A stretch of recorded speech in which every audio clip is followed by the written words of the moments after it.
आत्माओं, परमात्मा हमें आकर ज्ञान देते हैं कि आप काल के लोक में फंसे हो धर्मदास, और आप जी को उस स्थान का ज्ञान नहीं। कौन से स्थान का? कि जो श्रीमद् भगवत गीता अध्याय नंबर 18 के श्लोक नंबर 62 में आपका गीता ज्ञान दाता जिसे तुम श्री कृष्ण कहते हो, आप यही मानकर चालो थोड़ी सी देर कि श्री कृष्ण ही अगर श्री गीता का ज्ञान सुना रहा है। वैसे तो ऐसा नहीं है, ये तो श्री कृष्ण के शरीर में यू काल बोल रहा है ब्रह्म, और वो कह रहा है कि अर्जुन तू सर्वभाव से उस परमेश्वर की शरण में जा, यानी गीता ज्ञान दाता से अन्य कोई परमात्मा है, और उसकी कृपा से तू परम शांति को और सनातन परम धाम को प्राप्त होगा। अब जैसे हम अपने धर्म गुरुओं से प्रश्न करते हैं कभी, क्योंकि इस ज्ञान के प्राप्ति के उपरांत तो उनसे प्रश्न होते ही हैं, तो उनसे कोई प्रश्न करता है कि श्री यानी गीता ज्ञानदाता 18वें अध्याय के 62वें श्लोक में अपने से अन्य किस परमेश्वर की शरण में जाने को कह रहा है, तो वो क्या बताते थे कि अपने बारे में कह रहा है और कोई अन्य भगवान है ही नहीं। कमाल की बात है। एक उत्तर में सब कुछ क्लोज कर देते थे, इतना ही आंसर था इनका। अब बिना ज्ञान के ये नीम हकीम हमारे गुरु रहे जो हमारे सदग्रंथों से भी परिचित नहीं थे। गीता ज्ञान दाता अपने से अन्य परम अक्षर ब्रह्म पूर्ण परमात्मा की शरण में जाने को कह रहा है,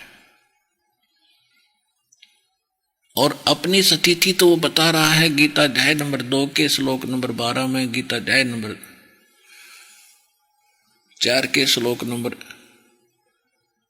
5 और 9 में, गीता अध्याय नंबर 4 के श्लोक नंबर 5 और 9 में, गीता अध्याय नंबर 10 के श्लोक नंबर 2 में कह रहा है कि अर्जुन तेरे और मेरे बहुत जन्म हो चुके हैं, तू नहीं जानता मैं जानता हूं। तो उस गीता ज्ञान दाता की भक्ति करने वाले को वो शाश्वत स्थान कैसे मिलेगा? और गीता अध्याय नंबर 15 के श्लोक नंबर 1 से लेकर 4 का निर्णायक ज्ञान है कि उल्टा लटका हुआ संसार रूपी वृक्ष है, ऊपर को जड़ तो पूर्ण परमात्मा है, सबका रचनहार, सबका पालनहार और सबका क्रिएटर है, और नीचे को तीनों गुण रूपी शाखा है। और जो संत इन सभी शाखाओं सहित जड़ से लेकर और पत्तों तक बता देगा वह तत्वदर्शी संत है। चौथे अध्याय के 32वें श्लोक में गीता ज्ञानदाता ने कहा है कि परमात्मा स्वयं अपने मुख कमल से आकर जो ज्ञान देता है वो तत्व ज्ञान होता है। और चौथे अध्याय के 34वें श्लोक में कहा कि उस तत्व ज्ञान को तू तत्वदर्शी संतों के पास जाकर समझ, उनको दंडवत प्रणाम करने से, कपट छोड़कर उनकी नम्रतापूर्वक प्रश्न करने से, सेवा करने से वो तत्वदर्शी संत तुझे उस परमात्म ज्ञान का, उस तत्व ज्ञान का ज्ञान कराएंगे। और 15वें अध्याय के प्रथम श्लोक में यह भी बता दिया है कि वो तत्वदर्शी संत की पहचान क्या है। उल्टे लटके हुए संसार रूपी वृक्ष के सभी विभाग जो बता देगा वह तत्वदर्शी संत है, वह वेद के तात्पर्य को जानने वाला है। पुण्यात्माओं, हम श्रीमद् भगवत गीता जी को प्रतिदिन पाठ किया करते थे, गीता जी को पढ़ते थे, और हम कितनी श्रद्धा से पढ़ा करते थे, और डेली पढ़ा करते, एक अध्याय या जितना भी पढ़ सकते थे, और आनंद आता था। तब हम पढ़ा करते पर ज्ञान नहीं था इसमें लिखा क्या है, और इसी पवित्र सदग्रंथ को आज हम पुनः पढ़ेंगे और इसके रहस्य को भी जानेंगे, तो कितना कल्याण होगा।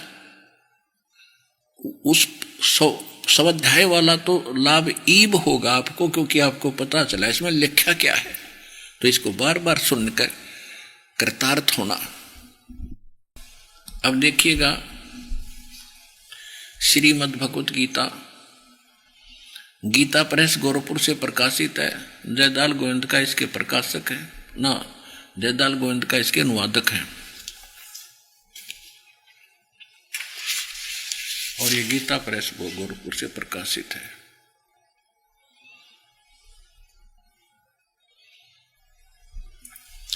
अब हम इसके आपको गीता अध्याय नंबर 4 का श्लोक नंबर 32 दिखाते हैं। ये देखिएगा,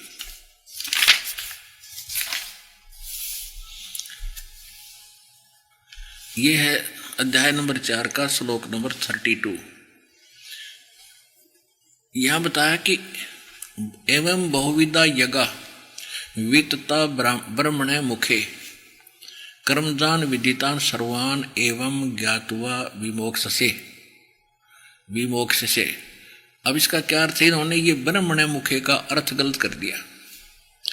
अनुवादकर्ता ने लिखा कि इस प्रकार और भी बहुत प्रकार के यज्ञ, ब्रह्मणे का अर्थ कर दिया वेद की वाणी, मुख माने वाणी में। ब्रह्मणे का अर्थ है उस परम अक्षर ब्रह्म की वाणी में, जो भगवान खुद अपने मुख से बोलकर ज्ञान सुनाता है, वो तत्व ज्ञान होता है। पहले इसका निर्णय करते हैं ब्रह्मणे माने क्या होता है। और देखिएगा गीता अध्याय नंबर 17 का और श्लोक नंबर 23 में ओम तत्सत इति निर्देश ब्रह्मणे तिर्विद समर्थ है। यो ब्रह्मणे शब्द है इसमें। ब्राह्मणा तेन वेदा च यज्ञा च विहिता पुरा। ओम ओम तत्सत, ऐसे यह 3 प्रकार का ब्रह्मणे माने सच्चिदानंद घन ब्रह्म, यानी परम अक्षर ब्रह्म का, पूर्ण परमात्मा का नाम कहा है। ठीक, अब ब्रह्मणे माने सच्चिदानंद घन ब्रह्म। अब हम आते हैं चौथे अध्याय के अब उसी 32वें मंत्र पर। इसमें ये ब्रह्मणे शब्द है, यह लिखना चाहिए था इस प्रकार और भी बहुत तरह के यज्ञ सच्चिदानंद घन ब्रह्म की वाणी में विस्तार से कहे गए हैं। अब विचारण की बात है, यदि वेद की वाणी में होते तो गीता तो वेद वाली ही तो वाणी है, वेद का इतना निष्कर्ष है। तो ये सोचना अब हमने पड़ेगा, क्योंकि हमने एक देसी कहावत थी, एक भजनी कहा करते बोला किसने देखा स्वर्ग भर्तरी आपा मरे बिना। थही बामना आपा मरना पड़ा, यू आपा देखना पड़ा सदग्रंथों को कि ये क्या बता रहे हैं। हमारे धर्म गुरु क्या उवा बाई बक्या करते थे, इन अपना नाश जीवन करा और हमारे पूर्वज भूत बना के उनके धक्के खवा दिए। तो अब सब कुछ बेड़ा पार होगा और परमात्मा ने कह रखा है कि 101 पीढ़ी पार कर दूंगा आपकी, 101 वंश।